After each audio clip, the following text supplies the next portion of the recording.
Amém. Vamos abrir a palavra, irmãos, no livro de Atos, capítulo 26.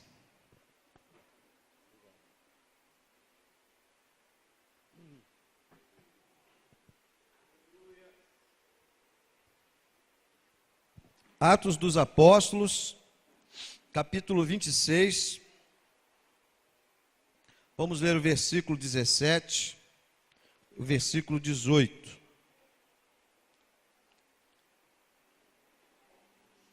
Eu continuo apelando a você que, na medida do possível, você fique ligado, você não deixe nada tirar a sua atenção,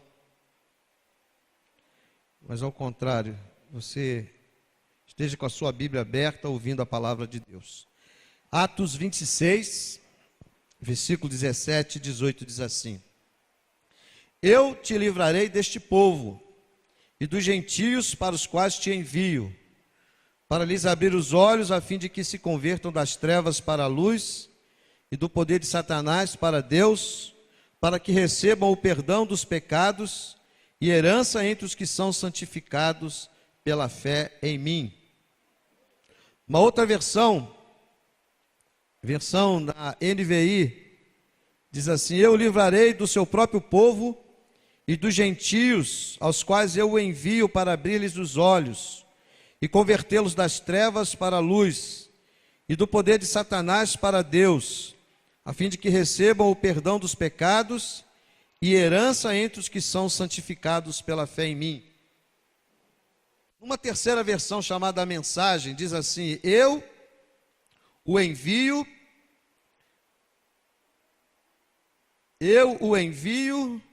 para abrir os olhos dos que não me conhecem. Assim eles verão a diferença entre a luz e a escuridão, e poderão escolher a luz. Verão a diferença entre Deus e Satanás, e poderão escolher a Deus. Eu o envio para apresentar minha oferta de perdão dos pecados e de um lugar na família da fé. Você irá convidá-los a fazer companhia aos que vivem de verdade, porque creem em mim. Amém. Um tema para essa mensagem seria missão impossível. Missão impossível. Por que missão impossível, gente? Essa palavra que nós acabamos de ler, ela está naquele contexto em que Paulo, ele está dando um testemunho da sua experiência com Deus, diante de um rei chamado Agripa. Ele estava sendo chamado para falar, para compartilhar a sua experiência, porque ele estava preso e as pessoas tinham curiosidade. As autoridades queriam saber que homem é esse, que mensagem é essa, o que ele está falando, por que ele está sendo acusado. Dizem que esse homem é um agitador, mas será que é? Será que não é? O que ele está pregando? Que mensagem é essa que ele está sendo acusado de ferir a tradição dos judeus, etc, etc. E aí, no contexto do testemunho de Paulo, ele chega nesse ponto em que ele fala do dia que ele se converteu, do dia que ele conheceu a Jesus. O apóstolo Paulo, a maioria de nós aqui sabemos disso, foi o inimigo público número 1 da igreja, até que ele se converte. E aí ele conta aqui que, a partir daquele momento que ele se converteu, ele recebeu uma missão de Deus, e é uma missão impossível, irmãos. E eu estava meditando sobre isso, imaginando essa missão, na experiência de Paulo. Essa missão aqui, ela tem 4 características. Lendo o texto, capítulo 26, e olhando a história de Paulo, a gente vê isso. Primeiro, é uma missão dada de forma sobrenatural, ou seja, Paulo disse que ele recebeu essa missão através de uma visão de Deus. Deus se manifestou a Paulo através de uma visão, Jesus se revelou a Paulo, e ali entrega a ele uma missão de ir e fazer a obra de Deus de acordo com a vontade de Deus. Então, essa é uma missão sobrenatural que foi dada a Paulo de forma sobrenatural. E hoje, será que para mim receber uma missão, essa missão, a mesma de Paulo, eu preciso ter uma visão de Jesus? Não. Porque essa missão já foi entregue. E ela, de certo modo, ela nos é dada de forma sobrenatural, na perspectiva em que ela é nos dada pela palavra de Deus. E a palavra de Deus, ela chegou até nós de forma sobrenatural. Não é impossível que Deus em casos específicos, ele possa falar com alguém, ir ao coração dessa pessoa e se manifestar a essa pessoa de uma forma sobrenatural, falando para essa pessoa da missão que ele tem para essa vida, que é uma missão comum, que todo mundo que conhece Jesus recebe essa missão em essência. Vocês vão entender isso melhor daqui a pouco. Mas na experiência de Paulo, ficou muito claro isso. Essa missão foi dada de forma sobrenatural. Ele recebeu uma visão de Deus. Não foi uma coisa qualquer. A gente às vezes fala muito hoje assim, eu sinto isso, eu acho isso, eu penso isso. Não, Deus falou com Paulo. Deus disse a ele, Paulo, eu tenho uma missão para você. E a missão é essa. E é uma missão impossível. Pelas características daquilo que está aqui na palavra de Deus. Uma segunda característica dessa missão é que ela é uma missão sobrenatural. Ou seja, quando a gente diz que ela é sobrenatural, significa que fazer aquilo que Deus mandou não pode ser feito pela nossa própria força, por recursos humanos, por capacidade humana, por sabedoria humana. Não dá para fazer isso pela nossa suficiência. É uma missão maior do que aquele que recebe. Imagine, irmãos, um pastor, um pregador, que se levanta, pare para pensar, faça um exercício mental comigo aqui. Isso não sou eu que falo isso outros pregadores falam isso, muito melhor do que eu. Imagine um pregador, um homem que se levanta atrás de um púlpito, abre a Bíblia e, de forma fiel, ele procura pregar o que está na Bíblia, porque nem sempre que alguém abre a Bíblia, significa que ele está pregando a Bíblia, sabemos disso. Mas vamos supor que esse pregador seja fiel à Escritura, à Bíblia, e ele está pregando a Bíblia. Imagine que situação terrível, que situação desafiadora, que missão impossível é essa, de que um homem se levante atrás da Bíblia e pregue uma mensagem, e essa mensagem ela tem consequências eternas. A eternidade das almas que estão ouvindo estão em jogo na hora em que a mensagem está sendo pregada. Imagine o peso dessa responsabilidade.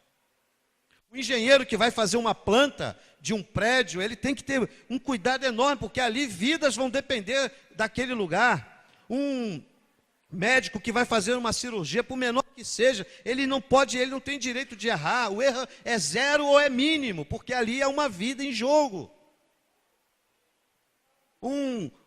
Alguém que prepara um remédio que vai ser aplicado a alguém na dosagem certa, e vocês sabem que a diferença do veneno é a dosagem. Aquela mesma substância que cura pode matar. Então a pessoa que vai preparar e vai ministrar aquilo precisa fazê-lo sem errar. Então imagine, nós estamos falando de vidas que se perdem aqui. Imagine o desafio de anunciar essa palavra, em que as almas dos pecadores estão em jogo. O peso, a responsabilidade disso. É uma missão sobrenatural, que só Deus pode operar a verdade da Escritura no coração da gente. Uma terceira característica é que essa missão é uma missão operada de modo sobrenatural.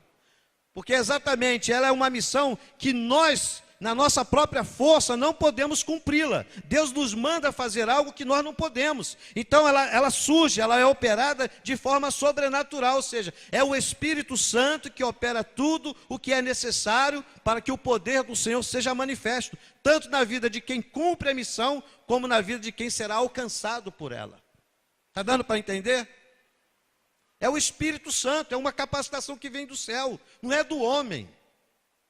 Não é de talento, não é de poder intelectual, não é de preparação humana. É uma obra que é operada de modo sobrenatural. É o Espírito Santo que vem e atua na vida daquele que se propõe a cumprir a missão recebida por Deus, de Deus. E ela opera também de forma sobrenatural na vida daquele que vai ser alcançado por essa obra, por essa missão que vai ser cumprida. Porque essa missão que Deus nos dá, ela não é dirigida do homem para os anjos, do homem para Deus. Essa missão, ela é dada a Deus, por Deus aos homens, para que os homens alcancem outros homens, para que nós sejamos alcançados por ela. E a última característica é que essa missão, ela tem resultados sobrenaturais.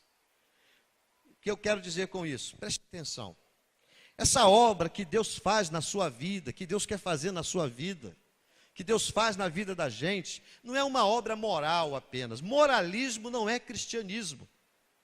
Você pode ser uma pessoa de moral ilibada, uma pessoa correta, uma pessoa justa, uma pessoa que sem dever nada a ninguém, a justiça dos homens, sem ter nada que manche a sua história. Uma pessoa de alta moral, ok. Mas isso, meu querido, não significa que você é um cristão de fato. Não significa que você está salvo. Não significa que você está em aliança com Deus, porque uma pessoa ela pode ser moralmente ilibada sem nunca ouvir falar em Deus. Então, quando a gente transforma o cristianismo num conjunto de moralismo, nós estamos confundindo a mensagem e diminuindo a mensagem. Porque isso você pode fazer sem a ajuda de Deus. Você pode ser um ser altamente moral sem a ajuda do Espírito Santo. Então, essa obra, ela tem resultados sobrenaturais. Ela não é uma obra operada pela educação.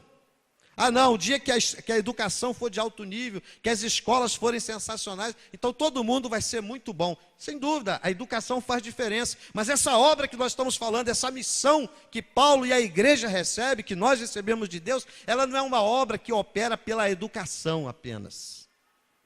Não é simplesmente uma questão de compartilhar conteúdos. Na hora que você conhecer isso, conhecer aquilo outro, aí você vai ser aquilo que Deus quer que você seja. Não é. Ela é muito mais, porque ela é uma obra sobrenatural. Ela também não é uma obra de caráter apenas psicológico. Não, eu vou conversar com você, eu vou convencer você, eu vou trazer argumentos, eu vou fazer algo parecido com uma terapia, e você vai mudar, e você vai ser capaz de fazer aquilo que Deus quer que você faça, você vai ser capaz de ser aquilo que Deus quer que você seja. Não! A obra essa missão que Paulo recebe, que nós recebemos, ela tem resultados sobrenaturais, ela produz resultados sobrenaturais, são mudanças espirituais reais, que vão além de qualquer resultado comum, que vão além da educação, que vão além da moral, que vão além da psicologia, vão além da religião, vão além de tudo que nós como homens podemos construir sem a ajuda de Deus. Porque todas essas coisas podem ser feitas, de certo modo, sem a ajuda de Deus.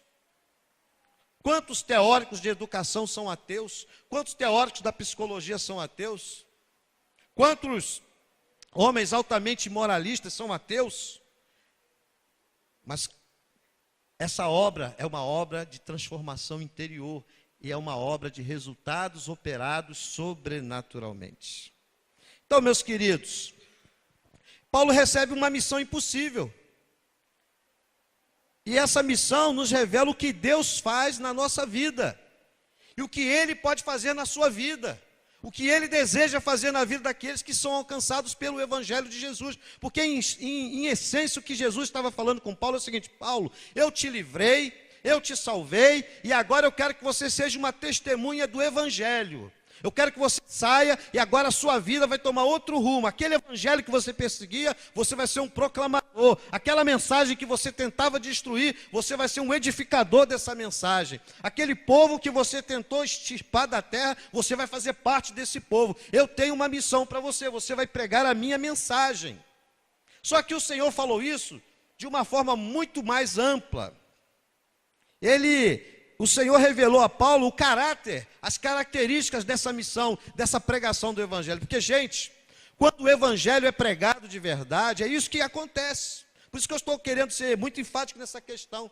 Porque a gente, às vezes, confunde o que é o Evangelho de Jesus e o que é aquelas coisas que nós fazemos e depois colocamos uma tarjeta, uma placa, uma etiqueta de Evangelho. E ficamos a vida toda sendo enganados com aquilo que não é verdade. É como alguém que compra uma calça de R$50 e coloca uma etiqueta de uma grife de uma calça de R$500. As pessoas vão olhar, puxa, parece, é uma calça de R$500, de uma grife famosa, mas você sabe que aquela calça custou R$50, R$30, ela na verdade não é aquilo que aparenta ser. Que missão é essa, gente, que eu estou falando aqui nessa noite? Como eu disse, o Senhor, ao revelar a Paulo, ele expõe a Paulo de uma forma mais ampla o que o Evangelho produz. quando o evangelho é anunciado. Porque foi isso que Paulo recebeu como comissão, como missão. Paulo, eu quero que você vá e vá pregar a minha palavra, vá pregar o evangelho. E aonde, repito, o evangelho é pregado de fato, essas realidades acontecem. O Senhor disse a Paulo assim: Paulo, eu te livrei desse povo, ou seja, o povo judeu que estava perseguindo Paulo, os conterrâneos de Paulo, te livrei dos gentios, que eram os não-judeus, e o Senhor está dizendo: Paulo, eu te livrei dos gentios, mas eu vou te enviar para eles de novo, só que eu vou te enviar agora como mensageiro, como pregador da minha palavra. E o que você vai fazer lá? Você vai para lhes abrir os olhos. Primeira coisa, irmãos, que o evangelho produz é essa abertura de olhos. Tem um ditado, isso não está na Bíblia, mas é um ditado muito certo: o pior cego é aquele que não quer ver. E é assim que a gente olha e enxerga muita coisa nessa vida.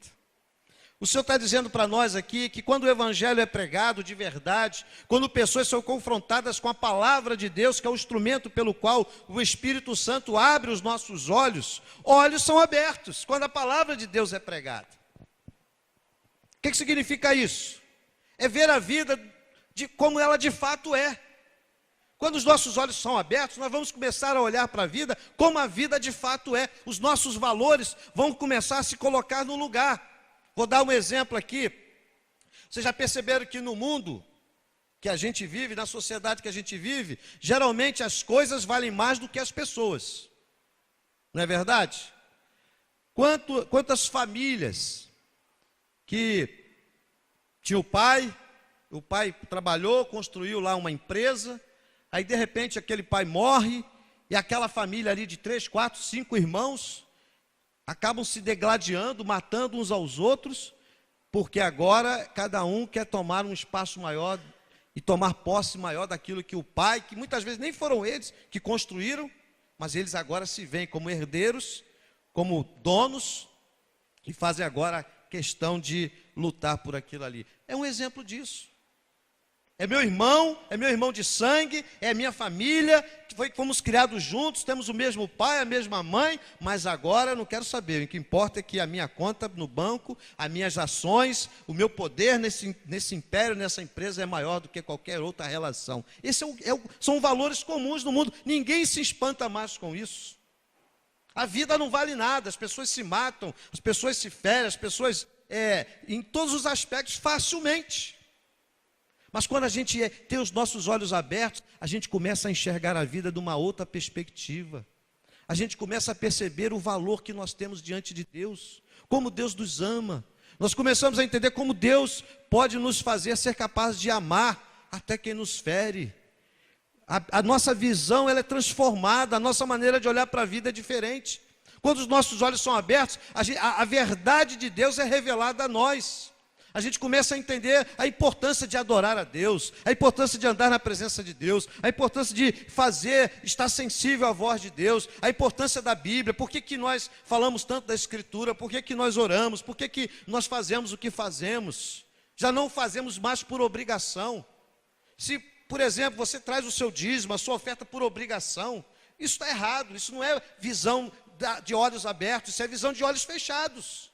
Porque eu tenho que fazer uma barganha com Deus. Eu tenho que dar para depois exigir de Deus. E não é isso que a Bíblia ensina. Não é isso, não é essa a motivação. A motivação dos nossos atos de olhos abertos é a motivação do amor. O reino de Deus é movido pelo amor. Acabamos de cantar isso aqui. A gente canta e às vezes parece que nós não assimilamos aquilo que nós mesmos cantamos. Eu estava lendo um livro do Antônio Cláudio, muito interessante, talvez alguns irmãos estejam lendo também. Ele fala uma coisa ali interessante, polêmica, mas interessante. Ele diz assim: por que o gasofilácio tem que ficar lá na frente do culto? Por que ele não pode ficar no lugar lá atrás e a gente chegar e colocar nossas ofertas lá?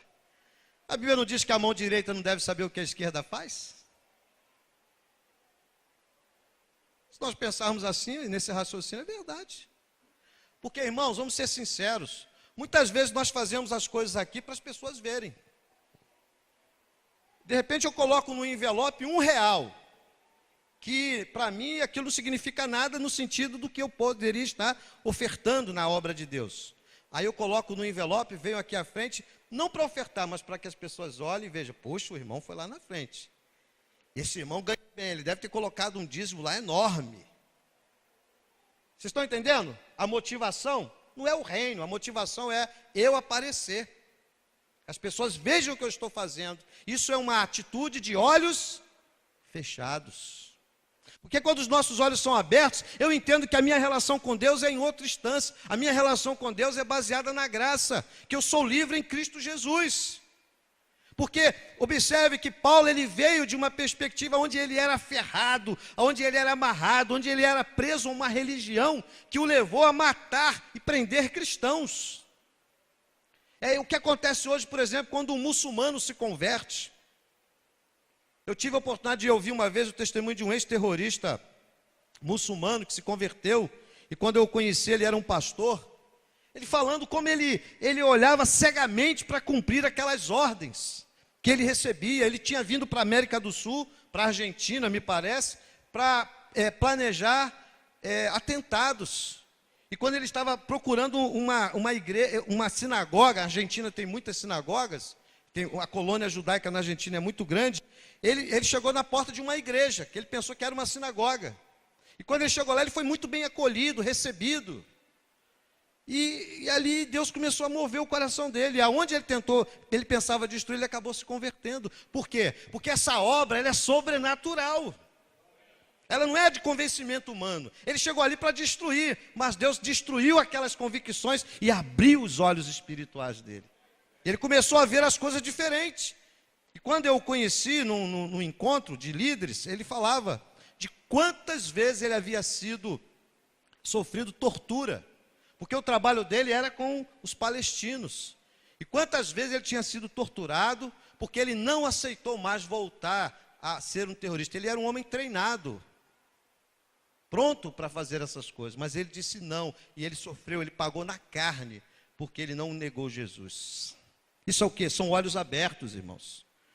É deixar de ser um cego existencial, é deixar de ser um cego espiritual e enxergar as riquezas de Deus na nossa vida. Paulo está recebendo essa missão. Paulo, eu te envio para que você seja um abridor de olhos. Mas só pode abrir os olhos de outros quem já tem os seus próprios olhos abertos.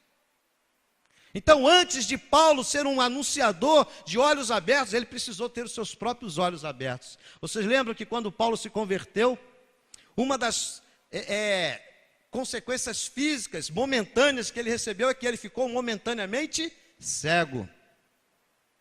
Como que escamas cresceram nos olhos de Paulo. E aí Ananias recebe uma direção de Deus para ir à casa onde Paulo estava. E vai lá, e você vai orar por ele para que ele seja curado. E quando Ananias chega lá e ora por Paulo, diz a Bíblia que aquelas escamas caem. E Paulo começa a enxergar. Aquilo ali não era só uma cura física de uma visão que estava fechada. Ali era uma cura espiritual. Olhos fechados agora estavam abertos para contemplar a vida de uma perspectiva diferente. É isso que acontece quando a gente se converte. É isso que acontece quando a gente conhece a Deus, a verdade de Deus. Os nossos olhos são abertos para enxergar as coisas do jeito de Deus. Ainda mais, ele diz assim, para abrir os olhos, a fim de que se convertam. Essa palavra conversão aqui, ela literalmente significa o seguinte, é mudança de direção, é virar-se do erro, é retornar do erro.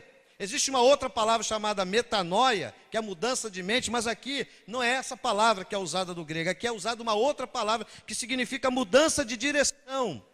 Mudança de rumo, é dar uma volta contrária àquela que você está caminhando, é mudar a direção da sua vida. Quantos aqui nessa noite precisam mudar a direção em que estão caminhando? Mesmo crentes, que já se dizem de olhos abertos. Conversão, irmãos. A palavra grega aqui significa retornar do erro. Por que essa palavra existe? Porque a Bíblia diz que todos somos pecadores. E muitas vezes nós tomamos o caminho errado. E graças à misericórdia de Deus existe a oportunidade de convertermos-nos. de voltar atrás, de começar de novo. Porque conversão significa isso, é essa possibilidade que Deus nos dá de mudar a direção da nossa vida. Você nunca pode dizer, não tem jeito para mim, eu já me afundei demais, eu já fiz muita coisa errada, já tomei muitas decisões erradas. Tudo isso pode ser verdade, mas a Bíblia diz que o Evangelho, ele nos converte. Há uma mudança, há uma conversão na direção. E na direção de quem? Na direção de Deus. Na direção de Deus. E essa palavra, conversão, ela tem a ver com arrependimento. Olha o que diz o verso 20, irmãos. Paulo diz, verso 19, ele diz: portanto, ó rei Agripa, não fui desobediente à visão celestial. Ou seja, eu não desobedeci à missão que eu recebi, eu fui fazer. Ele diz, pelo contrário, anunciei primeiramente aos que estão em Damasco, e depois em Jerusalém, e por toda a Judéia, e também aos gentios, que se arrependessem e se convertessem a Deus, praticando obras próprias de arrependimento. Então, essa conversão, ela tem a ver com arrependimento.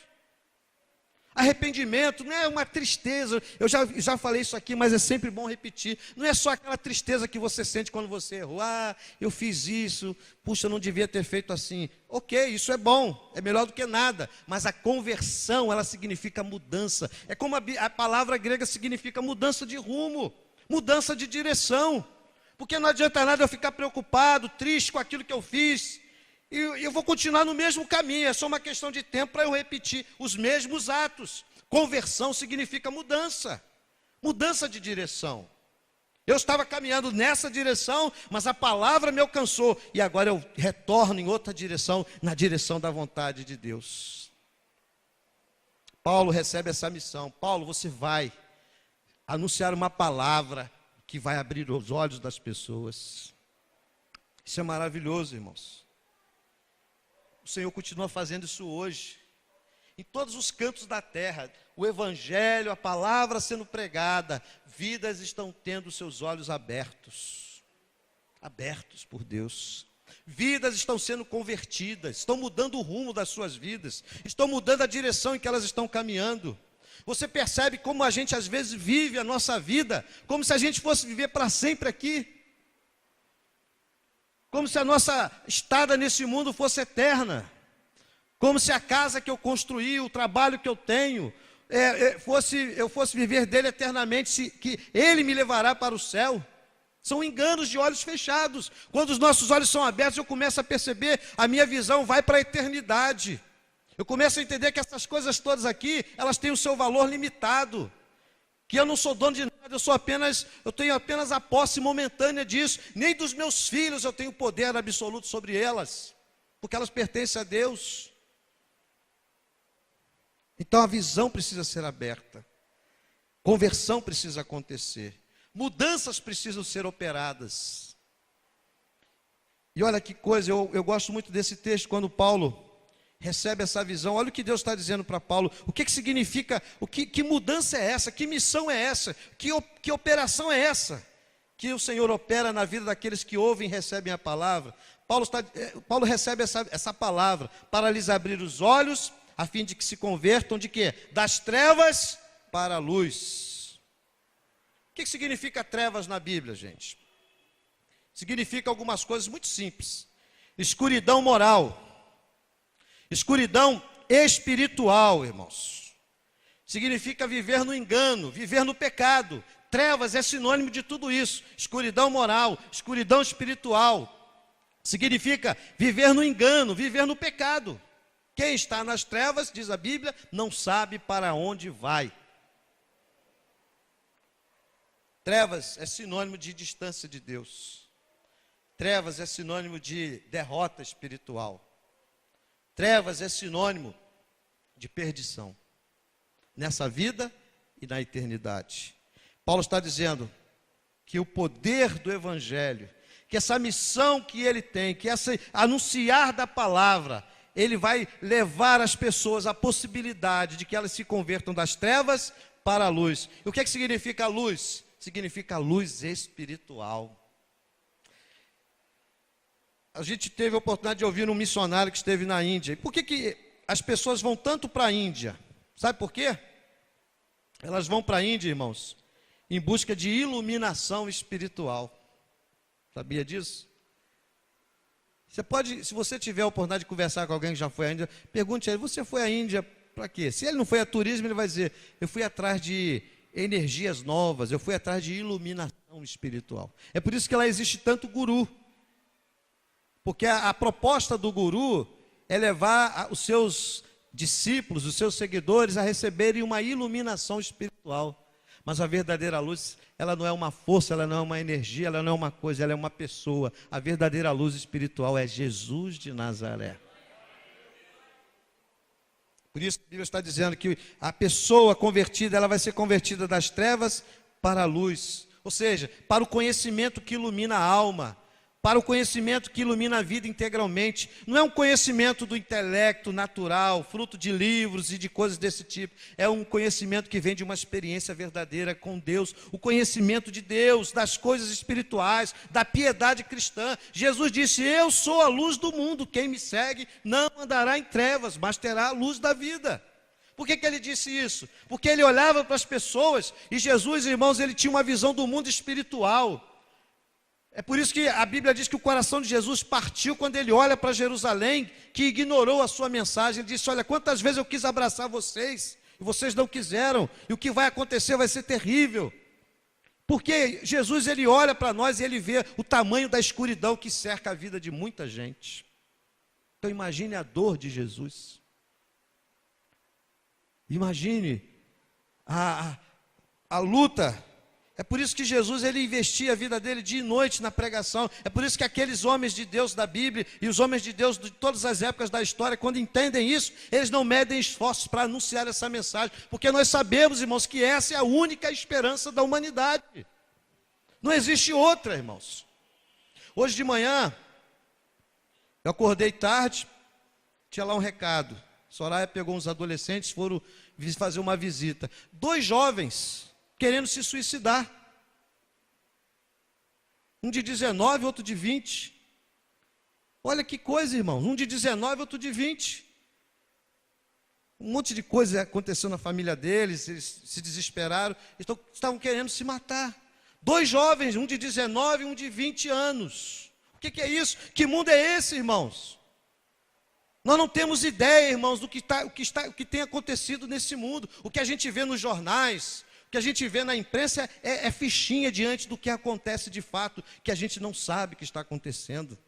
Com crianças, com jovens, com adolescentes. A gente acha que o nosso sapato apertado é muita coisa. Não é não, irmãos. A gente não tem ideia do fato, das coisas que estão acontecendo. Nós vivemos num mundo onde há muita treva espiritual. É por isso que essa mensagem tem que ser pregada. Que a única maneira das pessoas saírem das trevas é pela luz do Evangelho de Jesus. Não há outra esperança. Hoje no Brasil a gente pode ver isso muito bem. Nós precisamos de mudanças no nosso país, em todos os sentidos, político, econômico, ético, moral. Mas quando você olha para o país, você não tem referenciais. Quem poderia liderar o país dessas mudanças? Você não tem. E muito disso que está acontecendo é um juízo de Deus contra a sua própria igreja desse país, que tem se deixado vender e comprar e deixado de cumprir essa missão. Porque quando a igreja é fiel no cumprimento dessa missão, a própria igreja vai ter que se arrepender dos seus pecados. Mas quando a igreja se vende, quando os valores que a igreja vive são os valores do mundo, ela não tem mais essa mensagem para pregar. Que conversão ela vai pregar? Que trevas ela vai iluminar, se ela mesma está ficando em trevas? E se nós dizemos que somos da luz e vivemos nas trevas, que grandes trevas são essas? Paulo, ele recebe essa revelação de Deus. Paulo, a pregação do Evangelho produz isso, conversão, mudança, transformação.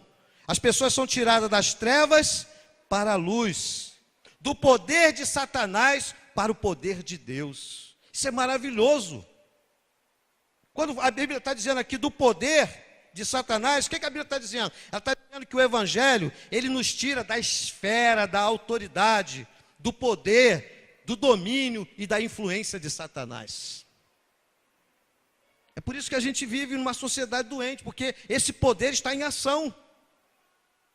E não existe, gente, não vamos nos enganar, não existe meio termo. Ou uma pessoa, ela está debaixo de uma influência claramente maligna, ou ela vai estar debaixo de uma influência claramente cristã, bíblica, evangélica. Não desse evangelho dos homens, mas do evangelho de Jesus. Não tem meio caminho. Não, fulano está mais ou menos moralismo. Fulano está mais ou menos religiosismo. Fulano mais ou menos educação. Fulano está mais ou menos uma boa mente, uma boa cabeça, psicologicamente falando.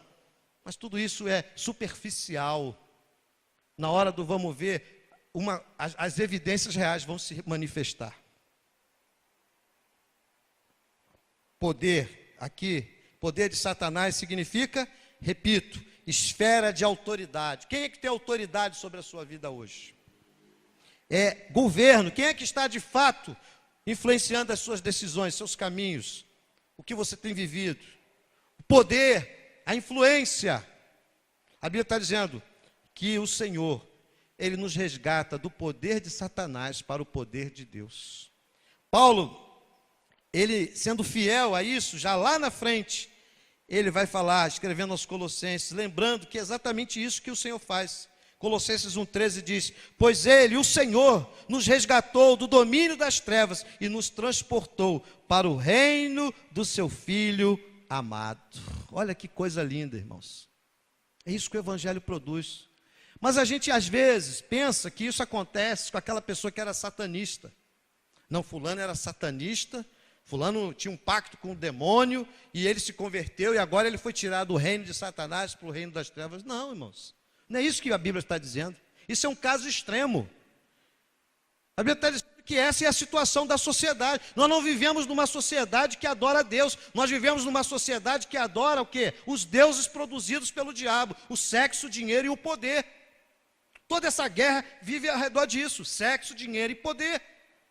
E quando nós somos tomados disso, queremos o poder, queremos o dinheiro, queremos o sexo, o prazer desenfreado, nós também estamos satanizados, estamos demonizados. A gente pensa que demonizado é aquela pessoa que cai no chão com a voz trocada, com a mão torta, com o rosto transtornado. Aquilo ali é uma evidência física de uma demonização. Mas a Bíblia fala de Judas, que Satanás entrou nele, e em nenhum momento a Bíblia diz que Judas caiu demonizado. Não. Judas negociou, Judas conversou, Judas comeu com Jesus, Judas fez, aconteceu, e ele estava demonizado. Então vamos ter uma perspectiva ampla da coisa, bíblica da coisa. É por isso que nós vivemos num mundo como esse, e nós brasileiros hoje somos expert nisso, porque o que nós vemos hoje é isso, infelizmente, acontecendo. Evidências dessa sociedade injusta, adoecida, em que crianças, jovens, adolescentes, famílias inteiras estão sendo vitimadas por essa influência maligna que tem se estabelecido na nossa sociedade. Mas a Bíblia diz que quando alguém vem para Jesus, quando alguém se converte a Cristo, quando alguém é convertido a Cristo, ela é transformada, ela é transportada de uma situação para outra. Ela é tirada da influência, da esfera, do poder, da autoridade de um reino, e ela é trazida para o poder, para a influência, para a autoridade de um novo reino, o reino de Jesus. Isso é maravilhoso. É isso que faz valer a pena. É isso que produz mudança. É isso que motiva a gente a pregar a palavra. Não é outra coisa. E não pode ser outra coisa. Agora, gente, é importante relembrar uma coisa aqui, para que a gente não saia daqui com uma visão errada, dualista, maniqueísta disso aqui. Quando a gente fala dessa influência, desse poder, desses dois reinos, nós não estamos falando, irmãos, de que o poder de Satanás é do tamanho do poder de Deus, de que existe igualdade de forças, que são exércitos a batalhar com forças equivalentes e o mais estratégico haverá de ganhar. Não é isso. O que nós estamos dizendo aqui é que o poder do inimigo ele é real, de que o poder de Satanás ele está em ação no mundo, porque esse é um tempo que Deus tem dado a ele. E qualquer um pode ser usado por ele, se não vigiar, se não se manter no caminho, na verdade do Evangelho. O exemplo disso é o que eu acabei de falar aqui. Eu estava meditando sobre isso, pensando. Eu nunca tinha pensado nisso, mas estava pensando nisso. Jesus, no tempo dele, ele tinha muitos inimigos. Quem leu o Evangelho sabe disso. Fariseus, saduceus, herodianos. As autoridades romanas acabaram também assumindo um antagonismo contra Jesus. Ok. Então, todos esses inimigos eram inimigos de fora da sua comunidade de discípulos. E a qualquer momento, aqueles inimigos poderiam ter feito o quê? Prendido Jesus, poderiam ter ferido Jesus, poderiam ter matado a Jesus, é ou não é? Qualquer momento. Jesus não andava com segurança, Jesus não andava em carro blindado, Jesus andava no meio do povo. Por que ninguém jogou uma pedra na cabeça de Jesus? Por que ninguém deu uma flechada em Jesus, uma lançada em Jesus? Por que ninguém tocou em Jesus antes? A gente sabe que há um aspecto da soberania de Deus. Aí o outro lado da história, irmãos. Por quê que o Pai Celestial permitiu que Satanás usasse alguém de dentro para atrair a Jesus? Por que será que o Pai não deixou usar alguém de fora, mas usou alguém do corpo apostólico, Judas, para isso? Eu fiquei meditando sobre isso. A conclusão que eu cheguei é que talvez, no mínimo, isso aconteceu para servir de alerta para todos nós, para que nós vigiemos e não sejamos usados pelo diabo também. O pastor que está aqui, se não vigiar, ele pode ser usado pelo diabo. Você que está aí, se você não vigiar, você pode ser usada pelo diabo. Porque há dois reinos em ação. O Senhor Jesus, ele quer estabelecer o reino dele dentro de você. O reino dele significa o domínio, o poder, a autoridade dele na sua vida. Quando o reino de Jesus se estabelece na sua vida, você não tem mais alegria no pecado. Você ainda é tentado, mas o seu coração pertence a Jesus. E você sabe que ainda que você dê lugar ao pecado, aquilo não vai trazer alegria verdadeira, aquilo não vai trazer paz. Depois vem um sentimento ruim, vem uma experiência ruim, você se sente mal, você não consegue dormir direito, você não consegue ter paz, você não consegue orar direito, você não consegue adorar, você não consegue falar de Jesus, porque o seu coração está atribulado, porque você está envolvido com alguma coisa que não é do reino que está estabelecido em você. As pessoas que não têm o reino de Deus estabelecido delas, para elas pecam, elas podem ter uma tristeza não por causa do pecado, mas por causa das consequências. Poxa, eu adulterei e me pegaram. Eu roubei e fui pego com a mão na botija. Ah, eu fiz isso, me viram fazendo. Eu entrei no lugar errado e me viram entrando. Aí ele fica preocupado com isso. E não se aquilo agrada a Deus, se aquilo entristece o Espírito Santo, se aquilo tem a ver com o reino de Deus na vida dele. Não é essa a preocupação de quem ainda não viveu essa experiência que Paulo está colocando aqui para nós, no seu testemunho. Então nós precisamos vigiar, precisamos nos cuidar, para que essa obra que já está sendo operada em nós, ela não venha sofrer abalos, mas que ela continue sendo feita, que o reino de Deus continue sendo edificado nas nossas vidas. Mas essa missão, ela continua, irmãos, para lhes abrir os olhos, a fim de que se convertam das trevas para a luz, do poder de Satanás para Deus, para que recebam o perdão dos pecados. Irmãos, o Evangelho, quando ele é pregado, quando essa missão é impossível, porque, irmãos, nós não temos como fazer isso por nós mesmos, repito, nós precisamos da ajuda do alto, precisamos do poder de Deus para que essa mensagem seja pregada, para que essa mensagem seja anunciada. É por isso que a gente vê Deus usando uma criança, Deus usando um jovem, Deus usando um adolescente, Deus usando um velhinho, uma velhinha, Deus usando um homem, uma mulher, Deus usando uma pessoa que tem um nível intelectual alto, Deus usando um semi-analfabeto, um analfabeto, Deus usando um homem da cidade, Deus usando um homem da roça. Por quê? Porque não é do homem, isso é uma obra de Deus, é uma obra sobrenatural, como eu disse na introdução dessa mensagem. Isso não é uma coisa do homem. A gente pensa assim, eu não tenho condição, eu não posso. Eu estou preparando aí um material para compartilhar com a igreja, para que você seja instrumentalizado para você evangelizar pessoas com um pequeno estudo bíblico. E é uma coisa muito simples mesmo. A ideia é que seja simples e objetiva. e de tal maneira que qualquer membro da igreja possa ser capaz de fazê-lo. Eu ouvi uma história uma vez, irmãos, de uma mulher, e não são poucas histórias assim, que ela era analfabeta, ela não sabia ler, mas ela marcava na sua Bíblia textos chaves. O que ela fazia? Ela chamava alguém que ela queria falar de Jesus, e ela pegava aquele texto e mostrava para aquela pessoa. Dizia, lê aqui, meu filho. A pessoa lia, e quando a pessoa lia, ela se deixava usar por Deus, e essa missão impossível, ela ia cumprindo em nome de Jesus. E houve um culto na igreja daquela irmã, um culto de ação de graças, e muitos dos que estavam ali naquela congregação reunida naquela noite, eram frutos da obra dessa irmã, que era analfabeta, mas era uma fiel serva do Senhor, que se deixou usar. Ah não, o dia que eu for eloquente, o dia que eu souber, que eu tiver uma boa roupa, que eu tiver uma aparência bonita, que eu saber falar bem, que eu saber me postar, que eu fizer isso, que eu fizer aquilo, que eu tiver todo o conhecimento da Escritura, que eu tiver todas as experiências com os mistérios não revelados a Jesus, quando eu estiver num nível de santificação extracorpórea, aí eu vou ser... Nada disso, irmão, isso tudo é mentira de Satanás, isso não existe. Isso tudo é conversa para que você fique arrumando desculpa para não cumprir a missão impossível. Mas ela não é impossível, pastor? É impossível para mim e para você, mas para Deus não há impossíveis, irmãos.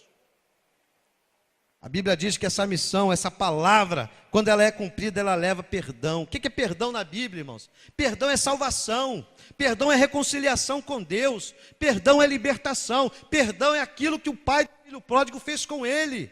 Aquele filho pródigo, ele estava largado, com a cara na sarjeta, com a cara na lama, comendo com os porcos, mas quando ele se arrepende dos seus pecados, e ele volta, ele é abraçado pelo pai, ele é amado pelo pai, ele é acolhido pelo pai.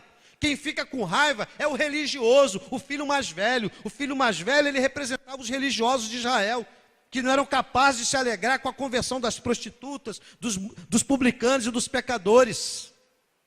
Mas Jesus, o Pai, ele é simbolizado, Deus é simbolizado naquele Pai que abraça e recebe os pecadores que se arrependem, sejam eles quem forem. É um ex-drogado, é uma ex-prostituta. Ex não, é uma prostituta, é um drogado que veio a Jesus e agora se torna um ex. Quem é ele? É um ex-religioso, é um ex, isso, é um ex, todos nós em alguma coisa somos ex, irmãos. Alguns são ex-radicais, que demonstraram o seu pecado, outros são ex de pecados incubados. Ninguém conhece o pecado dele, mas Deus conhece, então você é ex alguma coisa. E não adianta, irmãos. A Bíblia diz que diante de Deus está tudo claro. Você pode esconder do pastor, da liderança, de quem quer que for, mas do Senhor está tudo claro. Não dá para enganar a Deus. Não dá para brincar com Deus.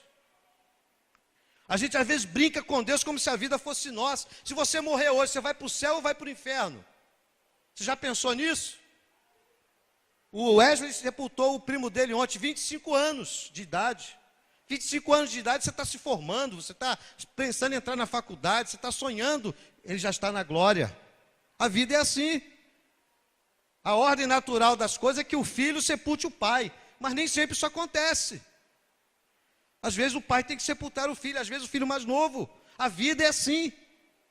Então nós não podemos brincar com essas realidades. É por isso que Paulo, quando ele se converte, ele recebe essa missão. Por que ele recebeu essa missão e não outra? Porque essa é a missão mais importante.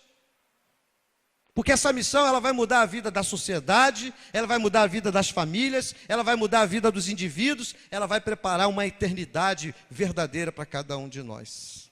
Ela tem consequências e implicações existenciais, temporais e eternas. Receber perdão, salvação, reconciliação com Deus, libertação em Cristo Jesus.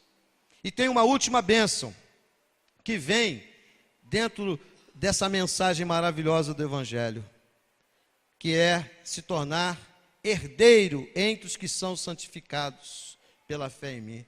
O que é um herdeiro, gente?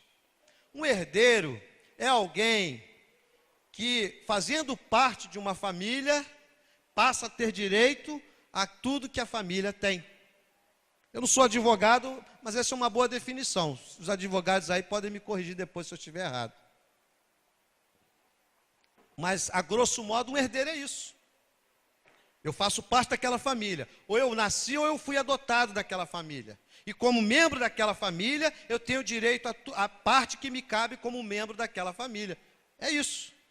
Paulo está ouvindo de Deus o seguinte: Paulo, essa mensagem que você vai pregar, essa missão que eu estou entregando a você, essa missão que pertence à igreja, essa missão que pertence aos crentes, essa missão que precisa alcançar a minha vida e a sua vida, essa mensagem que eu estou entregando a você é para abrir os olhos das pessoas.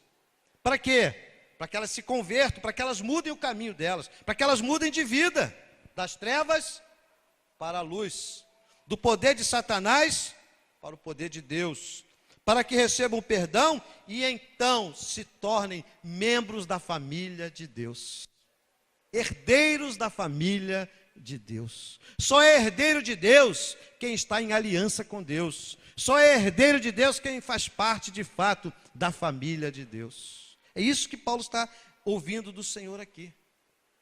Isso acontece através de quê? Já falamos da primeira coisa, através do arrependimento. Sem arrependimento não há relação verdadeira com Deus. E a segunda exigência bíblica, para que essa relação se estabeleça, é a fé. Tudo isso pela fé. Meus amados, essa é uma obra toda produzida pela graça. Deus, preste atenção que eu já estou quase encerrando. Deus poderia ter olhado para Paulo, perseguidor da igreja, e simplesmente feito, sabe o quê? Fulminado Paulo. Esse cidadãozinho aí acha que ele tem poder, eu vou mandar só um raio e eu vou fulminar ele para ele parar de perseguir meu povo. Deus não poderia ter feito isso? Você lembra de um dos Herodes? O que aconteceu com ele? A Bíblia diz que ele caiu comido de vermes. E aquilo ali, irmão, não foi uma doença que apareceu. Aquilo foi o juízo de Deus sobre ele, porque ele pediu a cabeça de João Batista. E Deus falou, ele vai pagar por isso, eu vou cobrar isso dele. Deus é amor, irmãos, mas Deus é perfeita justiça. Por que o Senhor não fez isso com Paulo? Poderia, esse é o inimigo público número 1, então eu vou tirar ele do meu caminho, porque eu preciso, a minha obra não vai parar não. Mas o Senhor não fez isso, o Senhor abraçou Paulo. O Senhor mudou a vida de Paulo. Isso é o quê? Isso se chama graça de Deus. O que é a graça? A graça, irmãos, é aquele que merecia juízo, ele é alcançado pela misericórdia. Paulo merecia um raio do céu na cabeça dele, ele recebe uma visão graciosa de Jesus. Isso é graça. É a mesma graça que alcançou Paulo, é a graça que me alcança, é a graça que te alcança. Não existe graça, é uma graça A, uma graça B, não, existe graça de Deus. Existem porções, providências da graça, mas a graça é uma só, irmãos. E se não fosse a graça, nenhum de nós poderíamos estar aqui. Se não fosse a graça, irmãos, eu não poderia estar aqui pregando o Evangelho. Os irmãos conhecem, alguns conhecem um pouquinho da minha história. Quem era eu? Eu era um analfabeto bíblico, criado no meio de duas religiões, uma confundindo a outra. Depois me inclinei mais para uma, mas eu estava na loucura, na cegueira espiritual, fazendo coisas que não eram agradáveis a Deus. Mas Deus podia ter me ignorado. Deixa ele, escolheu isso aí, então deixa ele. Mas a palavra de Deus foi chegando. Um vizinho me evangelizava, um colega me evangelizava, um outro vizinho me convidava para um culto, um outro vizinho que evangelizava a criança me chamava para o culto da casa dele. Até que Deus fez uma obra no meu coração e continua fazendo. Eu ainda não estou pronto. Agora, nós precisamos pensar nessas coisas com carinho, porque, meus queridos, essa obra que o Senhor está dizendo para Paulo, Paulo, eu vou te enviar para fazer essa obra, essa obra ela precisa nos alcançar, como eu disse no início. Antes de eu ser alguém relacionado a essa obra, eu preciso ser alcançado por essa obra. Porque só pode cumprir a missão impossível quem foi alcançado por essa obra impossível. Impossíveis para os homens, mas possíveis para Deus. Porque homem nenhum pode converter ninguém. Homem nenhum pode produzir um novo nascimento na vida de ninguém. Homem nenhum pode mudar verdadeiramente a vida de ninguém. Como eu disse, você pode mudar alguém moralmente. Põe um verniz moral, uma aparência de santidade e está tudo bem. Isso a gente pode fazer na carne. Mas mudança verdadeira, só o Espírito Santo de Deus. É uma obra sobrenatural. É Deus que vai lá no fundo da alma e arranca o que está morto e traz vida. Quando o Senhor ressuscita o morto, é isso que está simbolizado ali. Onde não há mais nada a ser feito, o Senhor entra com poder e graça e manifesta a vida. Como Ele fez com Lázaro, como a simbologia do batismo traz. Eu morro com Cristo e renasço para uma nova vida. Então, meus queridos, essa é uma obra maravilhosa do Evangelho. Então eu quero concluir essa palavra lembrando a igreja, a você que já é um cristão, você que é um seguidor de Jesus, que você reavive essa missão na sua vida. Nós podemos ser usados por Deus para cumprir essa missão impossível para nós, mas possível para Deus. Essa semana passada eu fui pregar numa outra igreja, para a liderança de uma igreja lá de Aracruz. Aí teve um intervalo, um coffee break, tal. Vários irmãos ali que foram ovelhas da época que eu fui pastor auxiliar naquela igreja, e tem muita gente nova que eu não conheço. E uma irmãzinha, faz 10 anos que eu saí de lá, por aí. Uma irmãzinha veio falar comigo: pastor, eu não esqueço aquela mensagem que o senhor pregou no dia que eu fui na igreja. O senhor falou sobre o pecado de Davi. Eu me lembro de 2 mensagens que eu preguei sobre Davi, sobre essa questão do pecado de Davi. Eu falei: será que foi aquela mensagem, mãe? Eu não lembro mais. Mas está no meu coração, eu nunca esqueci. O que é isso, irmãos? Isso não é obra do pastor e de Deus. Isso é uma obra do Espírito Santo. É Deus que faz isso. É Deus que opera. E Ele usa o quê? Ele usa a palavra. É por isso que o pregador, e eu digo a vocês que estão na igreja, que pretendem ser pregadores, sejam pregadores da palavra. Não vão na onda do que a gente vê por aí, não. Você está entendendo? Se você pregar a palavra, por mais simples que você o faça, Deus, Ele está comprometido em gerar mudança, em gerar transformação, em gerar frutos. Entende? E eu vou dizer a você, não me iludo, irmãos. Talvez alguns irmãos gostem disso, mas eu não me iludo com aquela coisa de fazer um apelo e ter um monte de gente aqui na frente dizendo que está entregando a vida de Jesus. Isso é bacana, tem o seu lugar, o seu momento. Mas o que eu me alegro de fato é olhar para um coração, olhar para uma vida e ver que de fato Deus está trabalhando naquela vida. Porque às vezes a pessoa vem aqui na frente se derramando, chorando, quase desmaiando, acaba o culto, ela vai embora e acabou aquilo ali, foi só emoção. Acabou a emoção, acabou tudo. Isso não é evangelho, isso é emoção. Emocionar as pessoas, isso é fácil, qualquer um faz isso. Agora essa mudança que Paulo está dizendo aqui, que ele recebeu e que ele passou a ser um anunciador dela, isso é uma obra sobrenatural. Isso é Deus que faz. Deus pega a palavra e muda. Nessa visita que a Soraya fez com os adolescentes, Deus usou uma das jovens, membro da nossa igreja, que eu não vou dizer quem é, mas que algum tempo atrás, uns anos atrás, também pensou em se matar. A igreja não sabe às vezes do que acontece aqui, quem são as pessoas que estão aqui, que a gente não fica falando, mas ela pensou nisso.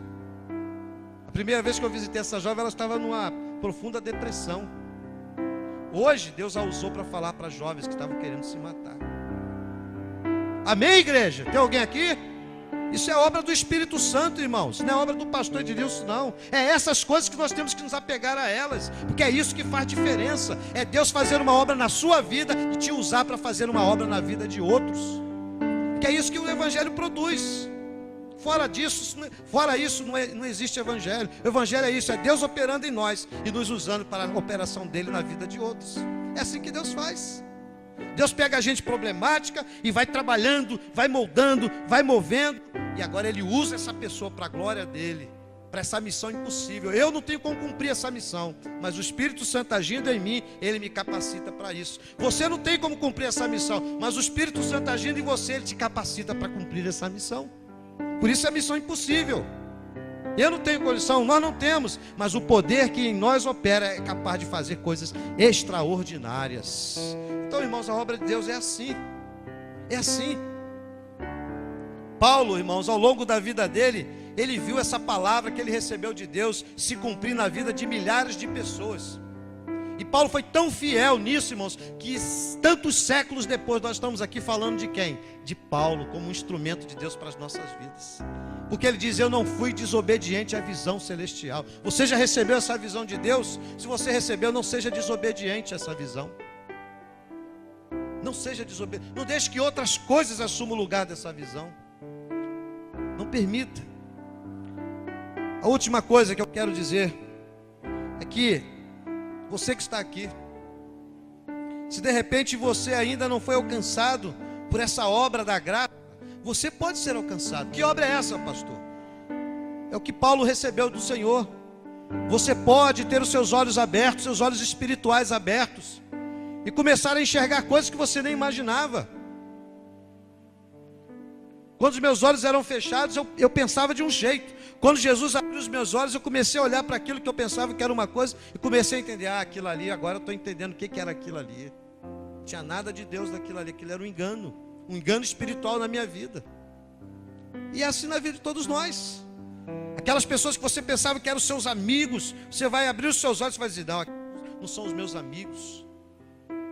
Aqueles que você pensava que eram seus companheiros para qualquer momento, quando seus olhos são abertos, não, aqueles companheiros ali não eram os melhores. Deus tem algo melhor. E por aí Deus vai abrindo os olhos para enxergar coisas que a gente não imaginava. Aí de repente Deus pega você, manda você para um outro país, manda você fazer uma missão com quem você menos imaginava, manda você fazer coisas que você não pensava. Paulo, ele não tinha relação com gentios. Paulo era um fariseu. Aí Deus manda ele ser um missionário aos gentios. E ele obedeceu. Ele diz: eu não vou ser o desobediente. Se você não foi alcançado por essa visão, por essa missão, por essa obra maravilhosa, se os seus olhos ainda estão fechados, se você ainda não se converteu ao Senhor, e conversão ao Senhor não é mudança de religião, não é mudança de eu era católico, agora eu sou evangélico, eu era espírita, agora eu sou evangélico, eu era isso, agora eu sou evangélico, não é nada disso. Conversão é uma vida que se arrepende de pecados e crê em Jesus como Senhor e Salvador de sua vida. E como consequência, você precisa estar no lugar onde essa palavra é ensinada e pregada. Por isso nós estamos aqui como igreja, como comunidade cristã, para pregar, para ensinar a você que santo não vai perdoar seus pecados, que padroeira não vai resolver sua vida, que espíritos não vão resolver o seu caminho, que Jesus é a luz que você precisa.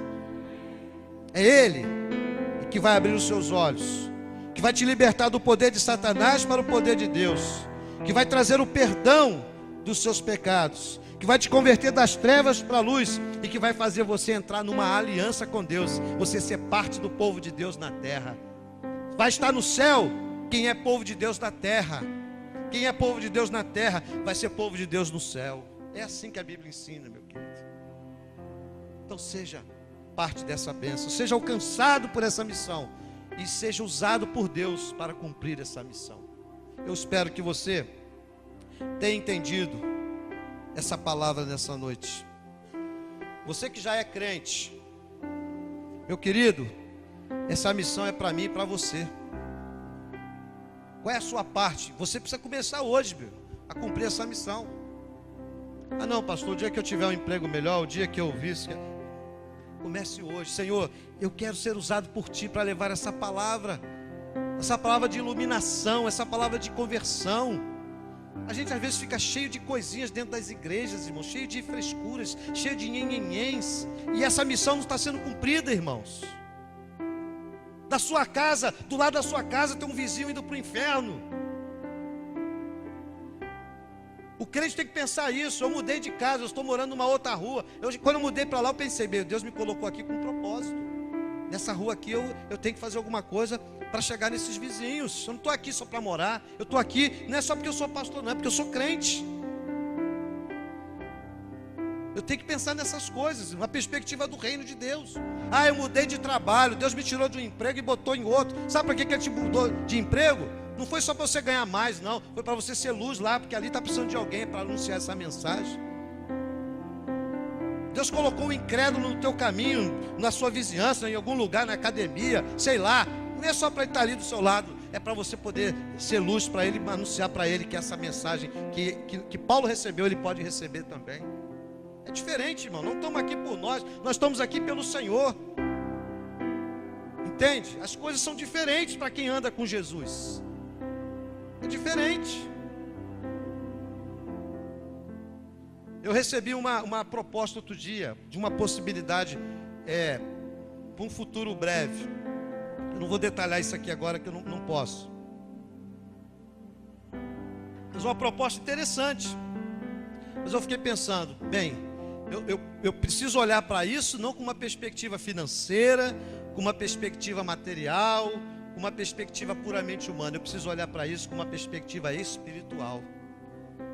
Se isso é proposta de Deus para que eu possa expandir o meu testemunho cristão, ou isso é uma armadilha de Satanás para me desviar do propósito de Deus da minha vida. Não sou perfeito não, irmãos, é assim que o crente tem que pensar. Bem, por que isso está aparecendo? Isso é uma armadilha ou isso é uma coisa do reino? Porque, irmãos, o que a Bíblia diz para nós aqui? Que o crente, o servo, a serva, o discípulo, a discípula, ele foi transportado do reino das trevas para o reino da luz. E Paulo diz em outro texto: vivamos como filhos da luz. Não adianta, irmãos, ficar com discurso, com conversinha de crente, se eu vivo como filho das trevas. Eu tenho que viver como filho da luz. Porque da luz, para a luz eu fui trazido, para a luz eu fui resgatado, para a luz eu fui liberto, para a luz eu fui trazido pelo sangue de Jesus. Vamos orar? Vamos falar com Deus. Nossa hora já chegou ao final. Abaixe sua cabeça agora. Se você quer entregar a sua vida a Jesus, se você não fez isso, faça isso agora. Converse com Jesus aí, diga: Jesus, o Senhor me trouxe aqui nessa noite e eu quero falar para o Senhor que eu quero entregar a minha vida para Ti, Jesus. Eu quero me reconciliar com o Senhor. Sozinho eu não tenho força, mas eu preciso do Teu poder, da Tua graça, da Tua misericórdia, da Tua intervenção na minha vida, Jesus. Eu preciso de Ti, Jesus. Converse com Ele. Fale com Ele: Jesus, eu tenho essa compulsão, eu tenho esse vício, eu tenho essa força que me atrai numa direção que aquilo eu não quero para a minha vida, mas eu não consigo. Peça a Jesus agora. Nós vamos orar pela libertação da sua vida, mas converse com Deus agora. Fale para Deus isso: Senhor, eu quero mudar o meu caráter, eu preciso de mudança, eu reconheço isso, mas não consigo. Peça ao Senhor agora, meu querido. Se você ainda não tem uma aliança com Deus, entre numa aliança com Deus agora. Arrependa-se dos teus pecados. Rompa com pactos, com convênios, com compromissos que não são de Deus na sua vida. E faça um compromisso com Jesus nessa noite. E a você que já é um cristão, a você que já é uma cristã, eu quero te desafiar a entender que essa missão que Paulo recebeu é a missão que nós recebemos. É a missão de ir e anunciar essa palavra. Essa palavra, irmãos, que realmente pode mudar a vida de uma pessoa. Essa palavra, ela muda a vida de pessoas. Ela muda a vida de famílias. Eu vou dizer uma coisa que está no meu coração já há alguns dias, desde que o Antônio Cláudio esteve aqui, irmãos. A gente às vezes ouve um testemunho como aqueles que ele contou para nós, e que são testemunhos reais. Que eu conheço ele é uma pessoa séria. Tem as suas lutas familiares. Inclusive ele perdeu a sogra. Quando ele voltou, a sogra, ele tinha comentado com o Alex, comigo aqui, né? E a sogra dele faleceu. A gente ouve um testemunho do namastê, daquele menino, ouve aquelas... Aí a gente fica chorando aqui. Não é errado chorar não, é bom chorar, eu gosto de chorar. E a gente vai ficando mais velho, a gente vai ficando mais chorão. Pelo menos eu tenho me sentido assim. A gente tem que se controlar, mas é bom chorar. Homem também chora, mulher também chora. Então homens, podem chorar. Mas não adianta, irmão, a gente ficar aqui chorando. Ah, meu Deus, coitado do namastê. Namastê, Jesus. Você nunca vai ver um namastê, a não ser que você vá lá na Índia um dia. Mas aqui na cidade tem alguém, irmãos. Alguém sofrendo. A gente chora pelo namastê e não é capaz de apertar a mão de um visitante que chega aqui dentro. Que choro é esse, irmãos? Choro de crocodilo? Namastê, aí entra um visitante ali, e se ele não tiver bonitinho, pior ainda, aí que a gente não olha mesmo. O pastor tem que ficar falando. Oi, irmão, vai lá, irmão, abraça, irmão. Não adianta, esse choro não engana o Espírito Santo. Esse choro não engana a Deus. Me perdoe se eu estou sendo um pouco duro, irmãos, mas é a verdade. Eu não estou aqui para agradar vocês, eu estou para agradar o Espírito Santo. Eu não posso deixar de falar o que Ele colocou no meu coração. Não adianta, irmãos. Esse choro, isso não resolve.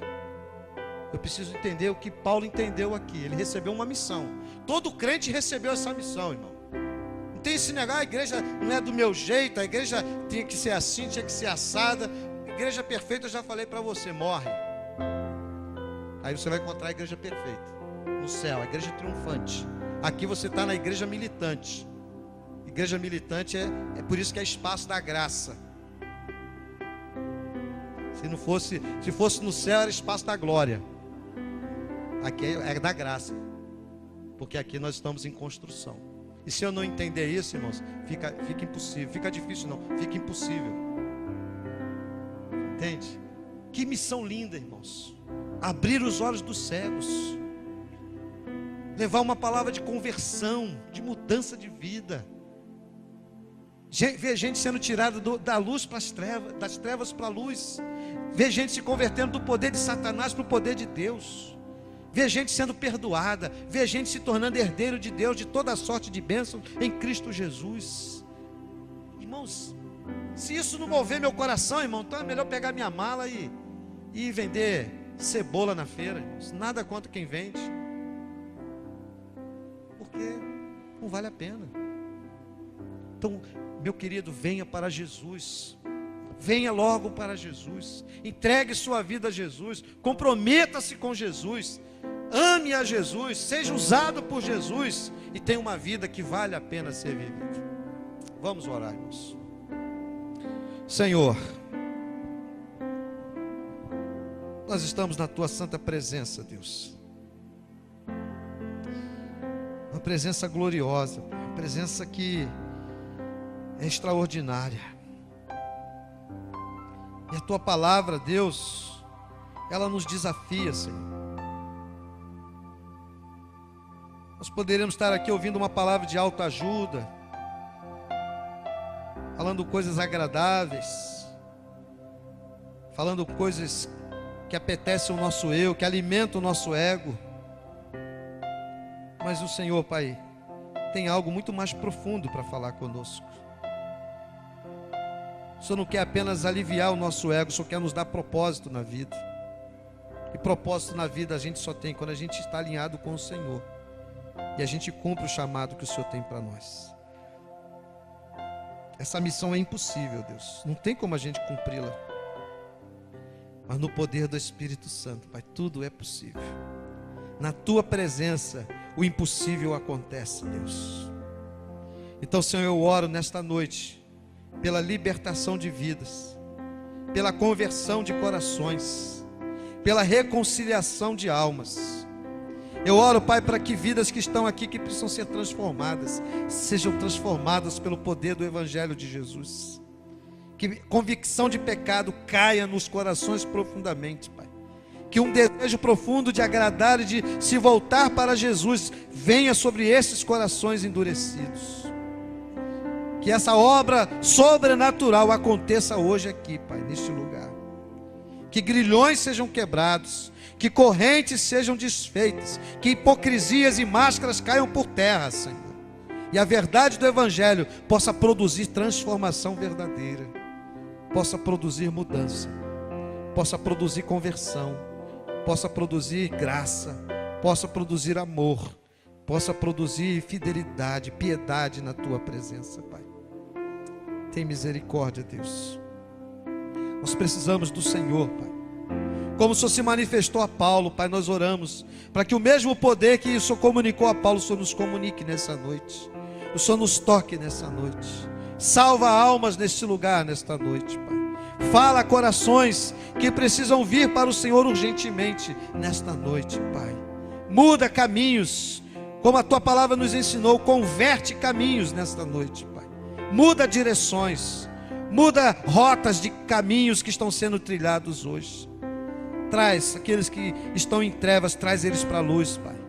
Aqueles que estão sob o domínio, sob a esfera, sob a influência de Satanás, eles sejam trazidos para o poder e a autoridade do reino de Jesus, Pai, nesta noite. Tem misericórdia, Pai. E aqueles que já vivem nesse novo reino da luz, possam ser tocados pelo Senhor mais uma vez, Pai, a serem fiéis, a serem realmente comprometidos, Pai, com a missão que nós recebemos do Senhor, a missão de anunciar essa palavra poderosa, de sermos servos que amam as pessoas que precisam ser amadas. Tem misericórdia de nós, Pai. Nós oramos assim em nome de Jesus e te agradecemos por isso, Pai. Amém e amém, Senhor. Glória a Deus.